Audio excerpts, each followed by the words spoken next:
Bonjour, je vais toujours dans cette quête de Dieu, revenir à la chose de la pauvreté. J'ai expliqué il n'y a pas longtemps, toujours pour appeler à ce besoin de libération. J'ai essayé de montrer, j'ai déjà fait passer un test que j'ai fait sous écrit à cours de sa longueur pour que les gens aient le temps de le conserver sous un longtemps. Dedans, j'ai expliqué que, en fait, j'ai parlé de la loi sociale par laquelle l'homme se définit, l'homme se saisit parce qu'un être sociable. Et quand on dit un être sociable, l'homme comprend le mot sociabilité par rapport à la société dans laquelle il vit. Alors, il faut jeter un petit regard sur la loi. Moi, j'ai déjà dit, je le montre clairement que la société, elle n'est pas la première expérience que l'homme fait de la loi. Parce que la loi de Dieu, elle existe à cause de l'antériorité de Dieu, à cause de ce que Dieu existe avant l'homme. Et celui qui a créé l'homme, il a fait connaître déjà à l'homme l'expérience d'une loi. Et la loi de Dieu, elle agit en homme. Alors, les limites de cette loi-là, j'ai bien cité quelques exemples. Je l'ai dit tout à l'heure dans l'émission, la vidéo précédente. J'ai parlé du fait que la loi donne des statuts qu'on vous reconnaît dans une société. Mais elle ne détermine pas le sens de votre existence. La loi organise votre existence pour que société française, on puisse vous dire, on peut vous appeler, société américaine, on peut vous appeler, société africaine, on puisse vous appeler. Mais le sens de vos existences, c'est ce qui fait de vous un être humain, un être créé, ce n'est pas cette loi-là qui la fixe. Et comme ce n'est pas elle qui la fixe, et comme il y a une autorité de loi qui existe en vous, c'est qu'il vous est possible, vous n'êtes pas condamné, il vous est possible, en vous comprenant autrement, de vivre autrement que ce que vous impose la loi. Ça ne veut pas dire le non-respect des lois, mais non, mais comprenez que la loi, elle confère une identité. Vous respectez la loi sociale, mais vous vous comprenez autrement.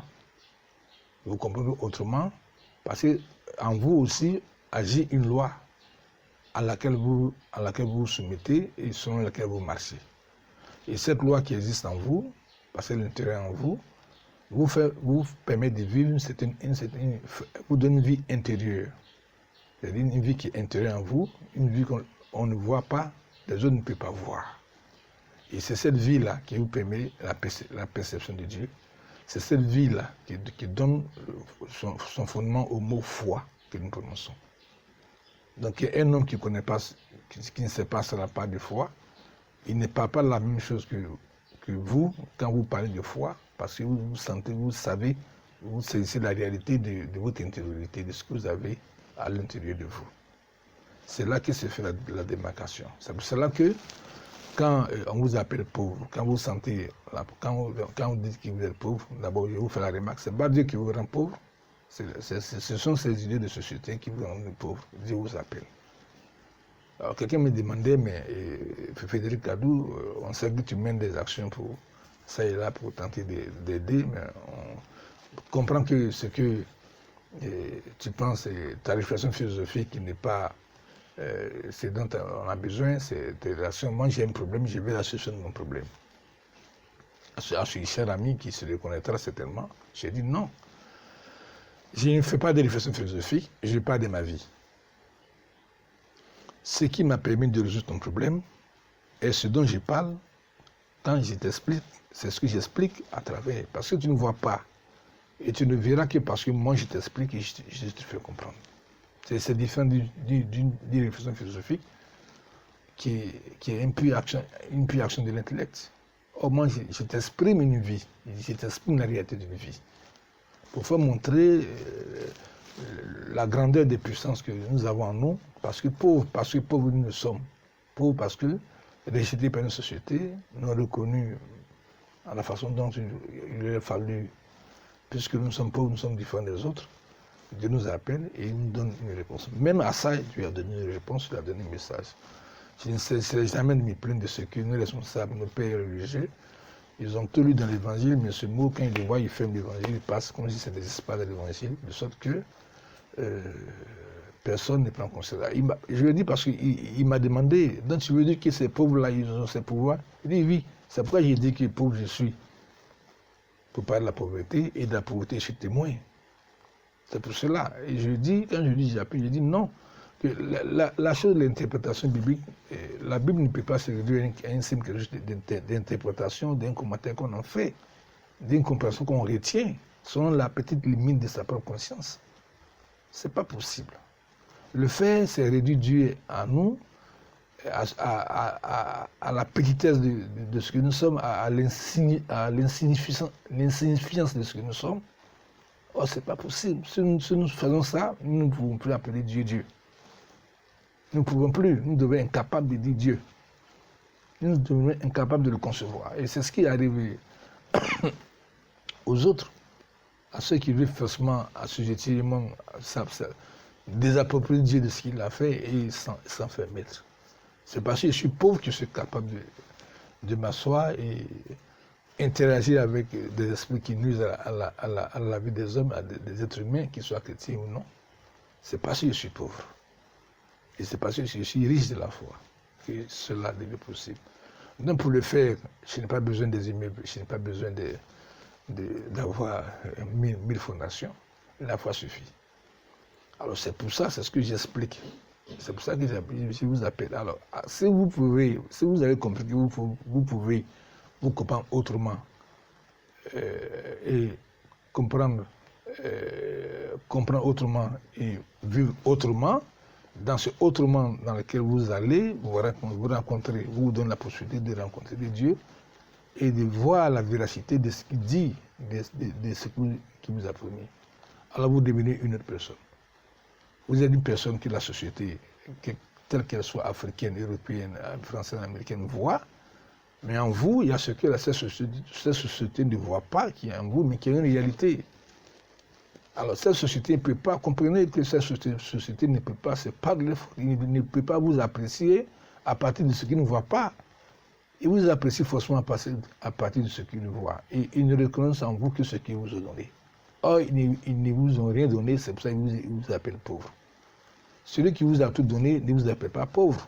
Il dit que vous êtes riche de ce qu'il lui donne, c'est-à-dire la foi. Donc, écoutez, si vous voulez fuir la pauvreté, si vous voulez cesser d'être pauvre, il suffit seulement d'avoir la foi. Ouais, ça veut dire de comprendre cette foi-là. Et la clé, c'est quoi? C'est se comprendre autrement à laquelle il faut arriver. C'est impossible puisque pauvre je suis. Simplement. Et ça, c'est la vérité qui le permet. Vous comprenez la vérité, vous comprenez que le sens ne peut pas être créé par la loi. Le sens ne peut pas être créé par quelques personnes, par des francs-maçons. Non, c'est pas vrai. C'est pas possible.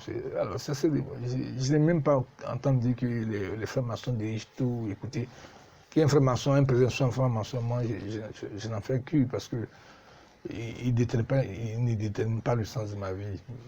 Il ne change rien au sens de ma vie parce que ce n'est pas ce qui fonde ma foi. C'est pas ce qui fonde ma foi.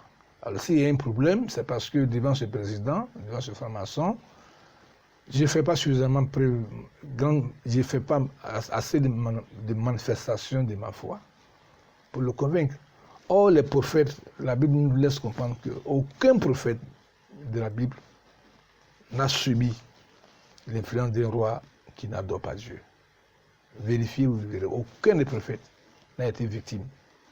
Il a souffert, mais il a toujours été vainqueur de l'action d'un roi qui avait pour Dieu un autre Dieu que celui que lui, le prophète, adorait. Je réponds toujours, vous le connaissez. Je ne connais pas la Bible, mais vous savez. Les Joseph, les Daniel et autres, personne n'est resté victime de l'action d'un roi, adverse de l'action d'un roi qui ne sait pas qui est Dieu. Mais pourquoi c'est nous aujourd'hui qui devons être victimes? Pourquoi c'est nous? Les prophètes n'ont pas crié au désastre des mondes, ils n'ont pas manifesté la perte de la maîtrise qu'ils avaient des mondes. Dieu maîtrise ce monde. Et Dieu donne le moyen de la lecture de ce monde. Et le discours de Dieu, c'est le discours du prophète. Et il est allé plus loin. À ce discours-là, il a précisé le sens ultime et définitif parce que nous connaissons comme rédemption en Jésus-Christ. Donc, ces choses-là doivent être, à mon avis, être dépassées, être comprises, et puis pour que nous puissions avancer. C'est là qu'on pourra apparaître comme lumière et celle de la terre. Je vous ai dit, si vous êtes celle qui vous perdez, vous ne servez plus à rien, effectivement. Vous vous comportez comme des gens qui ne servent à rien. Et quand on a compris que vous ne servez à rien, on vous fait faire tout ce qu'on a envie. Et c'est à ça que nous assistons. Alors, et aux activistes panafricanistes. Et à tous ceux qui se plaignent, comprenez que tant que l'autre voit en vous que vous ne servez à rien, il vous prendra pour servir à ses propres intérêts. Parce que vous ne servez à rien, vous ne montrez pas que vous servez à quelque chose. Alors, la voie est libre pour que on vous utilise comme on veut, on fait de vous ce qu'on veut, on décide ce qu'on veut. Parce que vous ne manifestez rien. Or, la puissance de la vérité est en vous, la puissance de la foi est en vous et vous habite. Il suffit de vous comprendre autrement pour que vous le deveniez. Si un discours d'un Sarkozy peut influencer vos existences, pourquoi le discours de Dieu ferait moins que ça? Pourquoi si un discours de Bill Gates vous fait trembler, vous met dans tous les émois, pourquoi le discours de Dieu ferait moins que ça? Ça n'a pas de sens. Et c'est ce que vous payez. Votre souffrance-là n'a pas autre origine que cela. Et aidez en cela par la lecture qui est faite par les détenteurs de ceux qui ont prié. Dieu parle, Dieu vous parle. Dieu vous parle à travers ce qu'il vous a donné et qui est la grâce qu'il vous a donnée. Et je ne vais pas m'attarder. Paul l'a dit. Dieu, s'il nous appelle pécheurs, ce n'est pas à cause des francs-maçons, non. Mais c'est à cause de ce que lui, Dieu, il a mis en nous des choses par lesquelles nous devons le reconnaître. Voilà le sens du péché. C'est la méconnaissance de ces choses.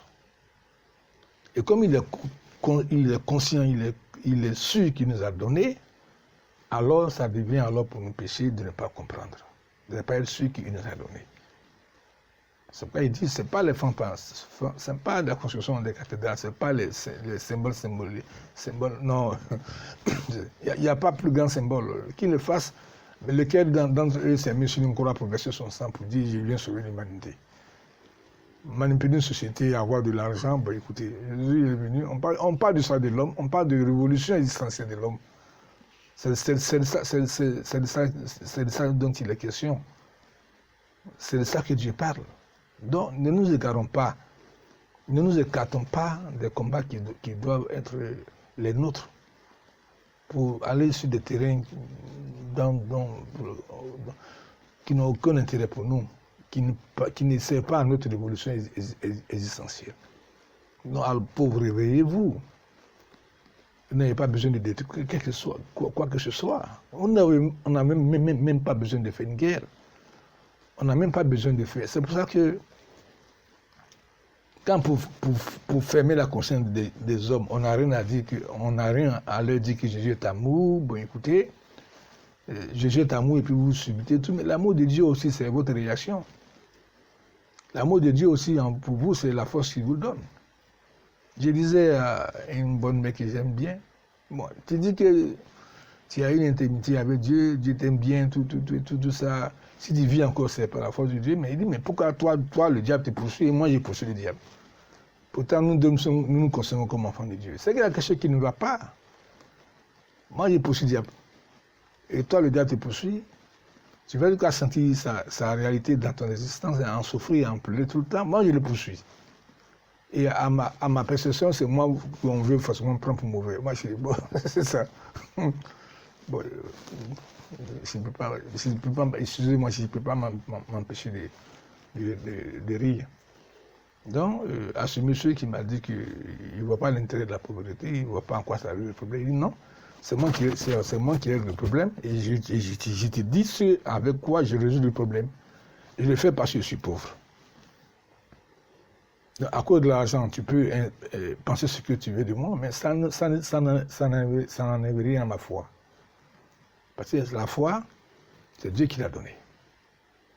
Et comme elle est au-dessus de ce que toi, ta simple interprétation, parce que tu as le droit de penser à ce que tu as envie de penser, ça ne me change rien. C'est ce que je suis et ce que je fais, je le fais. Que tu veux, je t'explique et tu comprends. Si ça ne t'intéresse pas, tu restes là-bas. Mais ne pense pas que ça va passer quelque chose de mieux que ce que je suis. Et tu t'égares. Donc, les pauvres, comprenez-le. Nous n'avons pas besoin de faire une guerre, nous n'avons pas besoin de... on n'a nullement besoin de toutes ces révolutions, on n'en a pas besoin. Il suffit de se comprendre autrement. Et le moins de cette reconnaissance, de se comprendre autrement, existe. Venez à la faculté, je vais vous expliquer. Comme je l'ai dit, ce n'est pas une action de presse qui suffira à vous faire comprendre cela. Il faut qu'on vous forme, il faut qu'on vous éduque. Et vous savez, l'éducation est la chose la plus sûre, elle est la plus longue, mais la plus sûre, elle est le moins le plus sûr d'avancer. Donc je vous invite à venir à la faculté, à ISVP faculté de théologie. Donc l'as de recherche est la recherche et la formation sur les difficultés du vécu, les difficultés du vécu et les pathologies de la foi. Pour dire quoi? Si nous vivons mal notre foi, il ne peut en découler que pas le salut, mais le désastre, la maladie, la pathologie. Nous nous comprendrons nous-mêmes comme étant des malades. Notre vérité sera forcément des vérités des malades, des gens qui disent parce qu'ils sont malades, ne se supportent pas bien dans les têtes. Et je ne suis pas sûr que c'est supporté bien dans sa tête que de décider de ce que doit être la vie des nôtres, jusqu'à la nuit, jusqu'à décider de sa destruction. Bon, je vais m'arrêter là et pour retirer cet appel aux pauvres, pour qu'ils prennent conscience de ce qu'ils sont, de la façon dont ils le font. Les autres, ils ont échoué, parce qu'ils n'ont pas compris qu'il leur suffisait de se comprendre autrement. Aux noirs qui pleurent, moi je ne coupe pas ces messages parce que je dis la chose de Dieu, elle n'est pas une question de race. Or, la race aujourd'hui est devenue un problème. C'est pour ça que je ne me mêle pas à ce débat. Parce que Dieu n'est pas un homme de race. Je dis toujours Dieu, ça ne s'adresse pas à moi parce que je suis noir. Tu m'appelles enfant de Dieu. Enfant de Dieu, ce n'est pas la langue de quelqu'un. Ce n'est pas le territoire français, ce n'est pas le territoire américain, ce n'est pas le territoire français chinois. Ce n'est même pas le territoire africain, enfant de Dieu, qui est lié, qui devient un concept social, un concept d'idéal social, c'est un concept d'identité sociale, une sociabilité que l'on saisit à travers le concept du règne de Dieu, que l'on saisit à travers ce qu'on appelle le règne de Dieu. Une façon d'appeler la société de Dieu, le monde de Dieu, qui est une réalité. Alors si Dieu a fait l'univers, il a fait tout ce qu'il a fait, pourquoi c'est sa société qu'il ne ferait pas? Pourquoi il aurait fait un monde sans société? Cette société-là, il l'a fait, il est exprimé dans l'évangile. Mais ceux qui savent lire l'évangile, ils ne le voient pas, ils n'en parlent pas.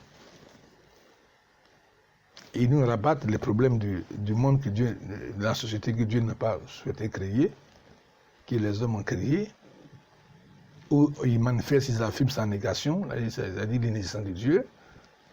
Et on appelle problème, et on prend l'évangile pour résoudre ces problèmes-là. Les évangiles sont faits pour résoudre les problèmes de la société de Dieu, pas pour résoudre les problèmes de la société des autres. Il n'y a pas un exemple très simple. Pourquoi la France créerait des lois pour résoudre les problèmes d'un autre pays comme l'Iran ou bien comme la Turquie? Pourquoi la France le ferait? Quelle loi dans un pays crée une loi pour résoudre le problème dans un autre pays? Non. Toutes les lois qui sont créées dans un pays, quand vous prenez la France, les lois que la France crée, ça ne fait pas forcément du bien à la Côte d'Ivoire. C'est pas vrai. Et ils n'ont pas créé une loi pour nous. Au nom de quoi ils devaient le faire. Bon, tout ça, on doit l'accepter parce qu'on pense que c'est comme ça que les choses doivent se faire. Et on veut que nous apprenions à vivre avec. Oh, c'est pas possible, c'est déjà voué à l'échec. Alors, je vous remercie. Je vous redonne rendez-vous à l'ISVP faculté de théologie. Merci et à bientôt.